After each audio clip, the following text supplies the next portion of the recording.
میں ورفعنا لک ذکرک پڑھوں گا، جس طرح وہ بلند ہے اللہ ان کے صدقے میں مجھے بھی بلند کر دے گا۔ تو ہمارا کام ہے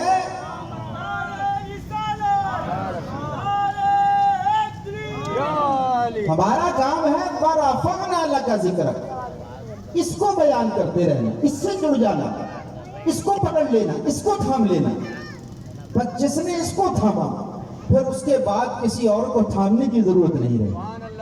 اس صحابہ نے کیا کیا؟ کون سے چلے پڑے، کون سے وظیفے کیے؟ کچھ بھی نہیں، بس ان کا وظیفہ یہی تھا، رخ مصطفیٰ کو دیکھیں، یہی بات ہے۔ بس محبوب ان کے ابرو کے اشارے پر، ان کے ابرو کے اشارے کو بھانپ کر وہ صحابہ اپنا سر اپنے ہاتھوں پہ لے کے آپ کی بارگاہ میں حاضر ہوتے۔ بس یہ ان کی مد و ثنا ہے، اور باقی وہی روٹین ہے، وہی نماز ہے، وہی واجبات ہیں جو آپ بھی پڑھتے ہم بھی پڑھتے ہیں۔ تو اس لیے میں آپ سے عرض کر رہا ہوں کہ انسان جو ہے وہ اپنی ان محافل کے اندر انتخاب کرے اپنی گفتگو کا، اپنے عمل کا، اپنے دائرہ کار کا۔ یہ ہمارا آج کا المیہ ہے کہ ہمیں نبی کریم علیہ السلام کے حسن کا نہیں پتا، اگر اس کا حسن دل میں اتر جائے تو دنیا کے حسن ختم ہو جائے۔ بس داستان حسن جب پھیلی تو لامحدود تھی، اور جب سمٹی تو تیرا نام ہو کر رہ گئی۔ اس داستان کو جتنا پھیلاؤ، اس پہ یوسف بھی آ جائیں گے، اس پہ عیسیٰ بھی آ جائیں گے، اس میں موسیٰ بھی آ جائیں گے۔ حسن یوسف پہ کٹی مصر میں انگشت زنا، سر کٹاتے تیرے نام پہ مردار یار۔ تو یہ کوئی قصہ یا کہانی یا ایڈونچر کی کوئی بات نہیں ہے، یہ حقیقت ہے۔ حضرت خبیب کو جب کہاں سولی پہ لٹکا دیا تو حضرت ابو سفیان اس وقت تک مسلمان نہیں ہوئے۔ جب حضرت خبیب کو سولی پہ لٹکایا گیا اور لہو لہان کر دیا گیا، بس آخری پھانسی لگانے والے تھے، تو حضرت ابو سفیان نے جو اس وقت مسلمان نہیں تھے کہنے لگے، خبیب کتنا اچھا ہوتا کہ یہاں آج تیری جگہ محمد کو لٹکا دیا جاتا اور تو اپنے بیوی بچوں کے ساتھ عیش کر رہا ہوتا۔ اب عاشق صادق نے وہ تاریخی جملہ ارشاد فرمایا، انہوں نے کہا، ابو سفیان اگر خبیب کی 1000 زندگیاں بھی ہو تو ایک کے بعد ایک مصطفیٰ کے نام پہ قربان کر دوں گا، لیکن میں یہ گوارا نہیں کرتا کہ اس کے بدلے میں میرے مصطفیٰ کے پاؤں میں کوئی کانٹا بھی چبھ جائے۔ جو ایک کانٹا چبھنے کے بدلے 1000 زندگی دے جاتے ہیں، ان کا مقام کیا ہے؟ کروں تیرے نام پہ جاں فدا، نہ بس ایک جا، ارے دو جہاں فدا، پھر دو جہاں سے بھی نہیں جی بھرا، کروں کیا کروڑوں جہاں نہیں۔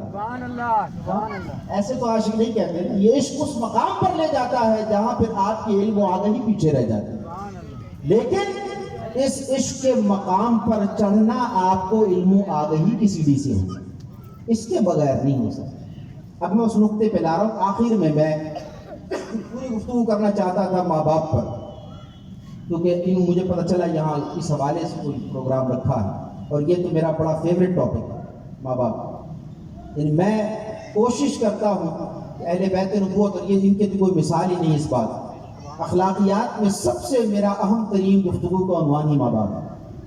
کہ آپ شیخ عبد القادر جیلانی کے بھی منقبتیں سن رہے تھے نا، جن کو آپ غوث اعظم بھی کہتے ہیں اور بے شمار قطب الاقطاب بھی کہتے ہیں، آپ میں سے قیامت تک بھی کوئی غوث اعظم کو نہیں دیکھ سکتا، میرا چیلنج ہے، لگا لیں لوگ، نہیں دیکھ سکتے آپ، کوئی نہیں دیکھ سکتا، لیکن اگر غوث کا فیض پانا ہے تو وہ آپ کے ماں باپ میں رکھا ہے۔ یہ میں نہیں کہتا، مصطفیٰ کریم علیہ السلام نے کہا، یہ وہ ہستیاں ہیں کہ جن کی بارگاہ سے غوثیت بڑھتی ہے، جن کی بارگاہ سے ولایت نکلتی ہے۔ جو بندہ ماں باپ کا ماں نافرمان ہے، قیامت تک کی تاریخ میں آپ اٹھا کے دیکھیں اولین و آخرین، جو بندہ ماں باپ کا نافرمان ہے وہ کبھی زندگی کی تاریخ میں دیکھیں کہ ولی نہیں بن سکا، اور جو ماں باپ کا فرما بردار رہا وہ چاہے باقی چیزوں میں، نفلی عبادات میں، مجاہدات میں کمی بھی کرتا رہا، لیکن اللہ نے اس کو بن مانگے وہ مقام دیا ہے جس پر بڑے بڑے اولیاء رش کرتے رہے۔ شیخ عبد القادر جیلانی رحمۃ اللہ علیہ کے مشائخ میں سے ایک اللہ کے برگزیدہ ولی، آپ کے دادا مرشد، بڑے چھچے کیے اتنے کہ بالکل کمزور، ناتوان، لحیف اور لاغر ہو گئے۔ کس کے لیے؟ ولایت پانے کے لیے، کہ ولایت مل جائے۔ کرتے رہے، کافی عرصے تک گھر سے باہر رہے. ایک بڑھیا اماں تھی، یہاں بھی والدہ کے غالباً انتقال ہوا ہے.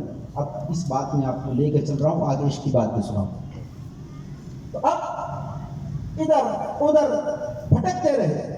ولایت تو کیا ملتی، کیونکہ ولایت کے اللہ کا تحفہ ہے. یہ کمائی نہیں جاتی، یہ کمائی نہیں جاتی. دنیا میں کوئی ولی اپنی عمل کے ذریعے ولی نہیں بن سکا. یہ بھی ایک عجیب طریقہ. دوبارہ وہ لگے رہے کافی عرصے تک. ایک مرتبہ سردیوں کی سخت راتوں میں کوئی دل ہوا کہ چلے ماں کے پاس چلے جائے، بوڑھی اماں کا حال بھی پوچھو. اب یہ اللہ کے فضل کی بات بتا رہا ہوں. ہم نے اپنے گھر کے غوث قطب ابدال کو چھوڑ رکھا ہے. نتیجہ ہماری ذلت اور رسوائی، ہماری زوال ہے، ہماری پستی ہے، ہماری بد اخلاقی ہے، ہماری گراوٹ ہے. اب وہ گھر پہنچے، دستک دی، بوڑھی اماں نے سردی کی، یہ عراق کے علاقے کی بات، اور شدید سردیاں پڑتی جیسے ہمارے امریکہ وغیرہ میں پڑتی ہیں. بوڑھی اماں نے بڑی مشکل سے دروازہ کھولا، دیکھا بچہ ہے، سینے سے لگایا، پیار کیا، دعائے بیٹا کہاں، جو بھی ماں کی ایک محبت ہوتی ہے سب کو پتا ہے. مائیں بھی بیٹھی ہیں ادھر، تو پیار سے ویلکم کیا. اب اندر جو بھی تھا، بوڑھی اماں کتنی دیر جاگ سکتی تھی، جو خدمت کرنی تھی بیٹے کو جو دینا تھا دیا. اس کے بعد بوڑھی اماں لیٹ. اب جب لیٹی تو اب یہ جو اللہ کے ولی ابھی تک تو بنے نہیں، کیونکہ ولی تب بنتا ہے جب ماں کے قدموں میں گرتا ہے. ولی تب بنتا ہے. اس رب العالمین کا تو نظام ایسا ہے. ولایت تو دوسری بات ہے، اللہ نے جنت بھی ماں کے قدموں میں رکھی ہے. تم ولایت اس کو چھوڑ کے ڈھونڈتے ہو، اللہ جنت بھی تمہیں یہیں سے دے گا. یہاں نہیں تو وہاں نہیں. جاؤ لے لو پھر جا کے. دنیا کا کوئی قطب لگتا تمہیں جنت نہیں دے سکتا اگر تمہاری ماں نہیں دے سکتی تھی. یہ مسلمہ بات ہے. یہ وہ بات نہیں کہ جس پہ کوئی مسلک، کوئی مولوی کا جھگڑا ہو. یہ قیامت تک کا اصول ہے. جس کے ماں باپ ناراض ہے، نہ خدا راضی ہو سکتا ہے، نہ مصطفیٰ راضی ہو سکتے ہیں. لگا نا زورا. تو ماں لیٹی، لیٹنے کے بعد آنکھ لگ گئی بوڑھی اماں کی. اب اسی عالم کے اندر بوڑھی اماں کی آنکھ لگی ہے کہ رات کو جا کر آنکھ کھلی ہے اس کی اماں کی، تو بچہ اپنی عبادتوں میں لگا ہوا ہے اور جو بھی نوافل ہے وہ پڑھ رہا ہے. ماں نے آواز دی، بیٹا پانی ذرا پلا دے. سردی میں پیاس بھی لگتی ہے، گلا خشک ہوتا ہے، تو بیٹا پانی ذرا پلا دے. اب انہوں نے جو بھی تھا عبادت چھوڑی اور گئے پانی کا پیالہ لے کر آئے. اب لائے، دیکھا تو اماں کی پھر آنکھ لگ گئی. بوڑھی اماں بیچارے بوڑھوں کی آنکھ ایسی نیند ہوتی ہے، 2 منٹ لگی، 2 منٹ کھل گئی. تو اب انہوں نے کہا کہ ایک دل میں خیال آیا کہ اماں کو اٹھا دیتا ہوں. تو اٹھانے لگے تو پھر کہا کہ بوڑھی اماں بڑی مشکل سے تو سوئی ہے، چلو دوبارہ بھی آنکھ کھل جائے گی تو دے دوں گا. تو پھر دل میں شیطان نے خیال ڈالا کہ اچھا ٹھیک ہے، یہاں پاس میں پیالہ رکھ دے اور جا کے اپنی عبادت کرتا رہے. لیکن وہ اللہ کی توفیق ان کے شامل حال ہے. اللہ کی توفیق شامل حال ہوئی. خیال آئے نا کہیں ایسا نہ ہو کہ ماں تھوڑی دیر بعد اٹھے اور پانی کی طرف لے کر اٹھے اور میں نظر نہ آؤں تو بوڑھی اماں پیاسی رہ جائے. اتنی سی بات. تو یہ جو جوان تھا نا اس وقت، کہ ایسے پیالہ لے کر اماں کے سرانے ہی کھڑا رہا کہ جس طرف اماں کا منہ تھا وہیں کھڑا رہا. اگر علی کے چہرے کو تکنا عبادت ہے، اس میں تو کوئی شک نہیں ہے. علی کے چہرے کو تکنا عبادت ہے تو اللہ رب العالمین نے ان کے صدقے میں ماؤں کو اور والدین کے چہروں کی زیارت کو بھی حج کے ثواب کے برابر کر رکھا ہے. جو بندہ خوش اخلاقی کے ساتھ اپنے ماں باپ کے چہرے پہ ایک نظر ڈالے، روایت کا مفہوم ہے اللہ تعالیٰ اس کو ایک عمرے اور ایک حج کا ثواب عطا فرما دیتا ہے. تو وہ ایسے محبت سے دیکھ رہے ماں کے چہرے کو اور پیالی پکڑی ہوئی، آنکھیں بھی بند نہیں کی. سردی کی سخت رات، وہ پانی کہیں گرتا ہے اور ہاتھ پہ ٹھنڈا پانی لگے تو سردیوں میں ویسے ہی جم جاتا ہے. تکلیف ہو رہی ہے لیکن کھڑے رہے. تو آنکھ پتہ نہیں کس پہر جا کر ماں کی آنکھ کھلی، دیکھا تو بیٹا سامنے ہے، پیالہ ہاتھ کے اندر ہے، پانی جم چکا ہے. بیٹے کو یہ بھی نہیں پتا چلا کہ پانی اندر برف ہو گیا، لیکن بیٹا کھڑا رہا. تو ماں نے کہا کہ بیٹا یہاں کیوں کھڑے ہو؟ انہوں نے کہا اماں آپ نے آواز لگائی تھی پانی چاہیے. میں بیٹا وہ تو پتہ نہیں کتنی دیر پہلے لگائی تھی. فرمایا اسی وقت سے لے کر اماں آپ کی خدمت میں کھڑا ہو، اسی وقت سے کھڑا ہو. فرمایا بیٹا رکھ دیتے. آپ نے عرض کی امی جان پتہ نہیں دوبارہ آپ کھلتی، نہ سامنے نہ ہوتا، آپ کو پریشانی ہوتی، اس وجہ سے آپ کے سامنے کھڑا رہا. اماں نے کہا کہ لاؤ بیٹا پانی پلاؤ. جب آپ پانی آگے کرنے لگے تو وہ برف کے اندر جم چکا تھا، برف بن چکا تھا. دوڑ کے گئے باہر سے، پھر پانی نکالا، تازہ ماں کو پلایا. ماں نے دعا کی یا اللہ یہ میرا بچہ جس چیز کی تلاش میں مارا مارا پھٹکتا ہے اپنی رحمت سے آج اس کو عطا کر. بس کہ ماں نے یہاں کہا ہے اور ماں تو سو گئی ہے لیکن یہ مائیں سو جانے کے باوجود بھی اپنی اولاد کا نصیب جگا جاتی ہیں. ایسا نصیب جگایا وہ اللہ کے ولی کہتے ہیں میری ماں یہاں سوئی یہ دعا کر کے اسی وقت میں نے دیکھا دروازے پر دستک دینے والی نظر سستی ہے. کہتے ہیں میں باہر نکلا اتنی رات کے آخری پہر میں تہجد کے قریب کون آ گیا. باہر نکلا تو ایک برگزیدہ خوبصورت شخص جو ہے وہ سامنے کھڑا ہے بالکل سامنے اور کہنے لگا کہ فلاں تم ہو. کہتی نہیں. حضور باہر آئیے آپ سے ملاقات کرنے کے لیے کچھ افراد. انہوں نے فرمایا وہ تو بالکل انمون قسم کی پرسنالٹی. انہوں نے کہا بابا کسی اور جگہ جاؤ کسی اور بندے کو ڈھونڈو میرے پاس کہاں آپ جیسا اللہ کا نیک بندہ آ گیا میں بڑا گناہگار آدمی کسی اور دروازے پہ جاؤ ہو سکتا ہے آپ کو مغالطہ لگ گیا ہو. انہوں نے کہا حضور ہم وہ لوگ ہیں ہمیں مغالطے نہیں لگتے ہمیں شک نہیں پڑتا آپ باہر تشریف لائے. انہوں نے کہا اچھا چلو باہر جاتا ہوں. جب باہر تشریف لائے ہیں تو اب انہوں نے کہا کہ حضور ہم نے دیکھا تو 7 افراد کھڑے اور نورانی حلیہ ان کا ہے اور یہ شخص جو ہے وہ سامنے کھڑے ہیں. تو انہوں نے کہا کہ یہ اپنے اپنے زمانے کے قطب الاقطاب ہیں. یہ 7 قطب الاقطاب ہیں. وہ ایک الگ تفصیل ہے میں اس میں نہیں جا رہا پورے واقعے. یعنی اللہ کے نیک بندے قطب الاقطاب ان شارٹ میں آپ کو بتا رہا ہوں اللہ کے نیک بندے اولیاء اللہ کھڑے. تو انہوں نے کہا حضور آپ کون ہیں. انہوں نے فرمایا میں خضر. انہوں نے کہا وہی خضر. میں وہی خضر. تو میں حضرت بابا جی میرے دروازے پر کیسے آ گئے. انہوں نے فرمایا کہ مجھے اللہ رب العالمین کی طرف سے یہ فریضہ تفویض کیا گیا ہے کہ آج سے اس خطے کی ولایت میں تمہارے سپرد کر دوں. انہوں نے کہا حضور میں اور ولایت. آپ نے فرمایا ہمیں کچھ نہیں پتا ہمیں حکم ایسا ملا ہے آج لگتا ایسا ہے اتنے برس سے تم جو سجدے کر رہے تھے وہ خدا کی بارگاہ میں قبول ہوئے ہیں یا نہیں ہوئے ہیں یہ تو وہی جانتا ہے لیکن آج رات تیری ماں نے ہاتھ اٹھا کر تیرے لیے جو دعا کی تھی اللہ نے اس کو قبول فرماتے ہوئے تجھے اس خطے کی ولایت کبریٰ عطا کر دی. ماں کی دعا ادھر نکلی وہاں قبول ہوئی. یہ ہے ولایت جس کے لیے بندہ در در بھٹکتا رہا ماں کی دعا نے وہ ولایت گھر پہ لا کے عطا کر دی. یہ ایک نہیں سینکڑوں باتیں ایسے سینکڑوں واقعات ایسے. نبی کریم صلی اللہ علیہ وسلم آپ کہیں گے جی یہ کسی بابا جی کی کہانی. اب چلیں حدیث سن لیں. نبی کریم صلی اللہ تعالی علیہ وسلم کے پاس ایک شخص آیا نوجوان آدمی کڑی ہے یا رسول اللہ میں آپ کے ساتھ جہاد کرنا چاہتا ہوں اچھی بات لیکن میرے ماں باپ مجھے منع کرتے ہیں میں اکلوتی اولاد ہوں. جہاد فرض ہے ارکان اسلام میں سے نماز روزہ حج زکوٰۃ کے بعد ان کے درجات کے اندر ایک جہاد کا حصہ بھی آتا ہے. ٹھیک ہے میں جہاد کرنا چاہتا ہوں لیکن ماں باپ منع کرتے ہیں. لیکن یا رسول اللہ مجھے آپ کی سنگت اور صحبت میں جا کر جہاد کرنا اتنا محبوب ہے میں اپنے ماں باپ کو روتا چھوڑ کر آ گیا ہوں. میں نے کہا روتے رہو میں اللہ کے محبوب کے ساتھ جا رہا ہوں جہاد کرنے.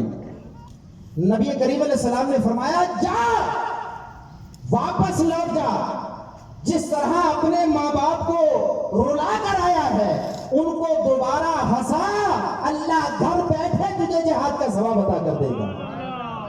یہ اللہ کے نبی کی حدیث سنا رہا ہوں.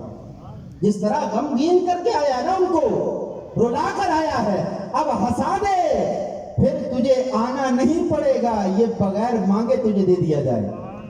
یہ شان.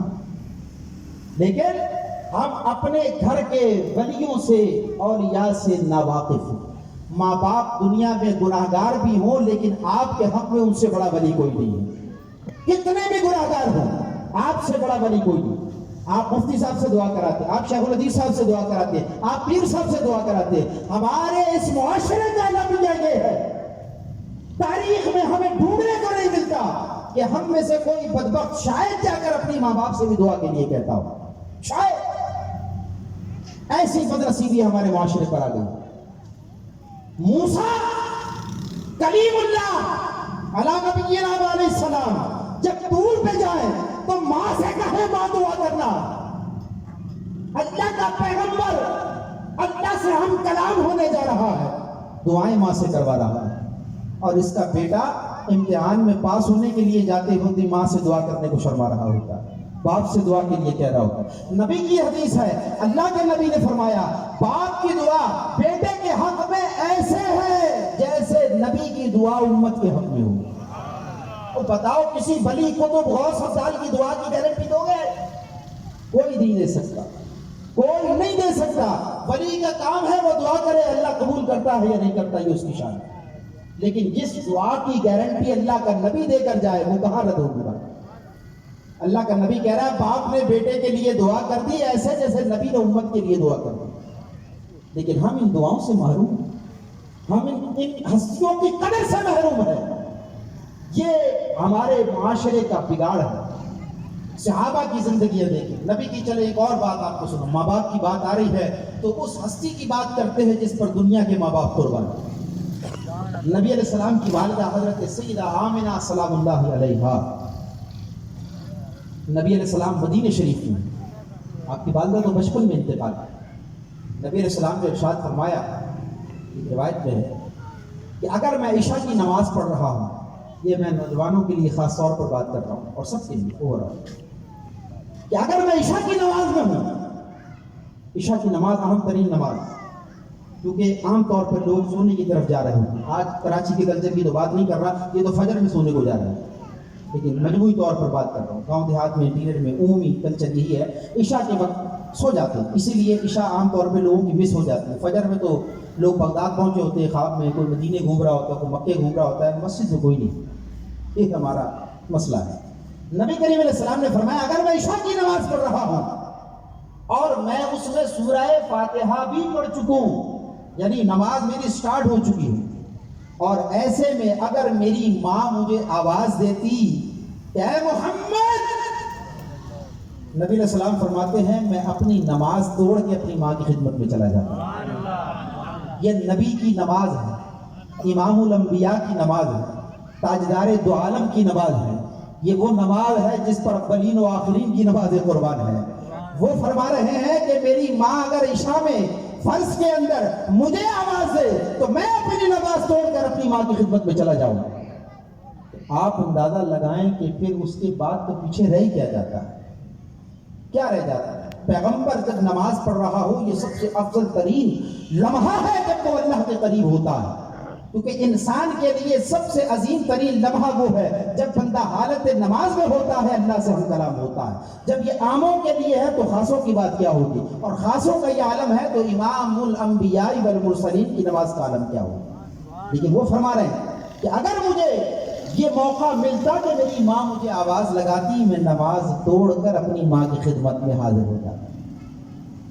اس سے یہ دو تین روایتیں جو میں نے آپ کے سامنے رکھی ہیں ہمارے پاس، یہ بات واضح ہو چکی ہے، اس کو سمجھ لیں، اپنے پلے باندھیں کہ اگر آپ نے دنیا کے اندر بھی کچھ کمانا ہے، آخرت میں بھی سرخرو ہونا ہے، تو آپ کو سب سے پہلے اپنے ماں باپ کا حق ادا کرنا ہوگا۔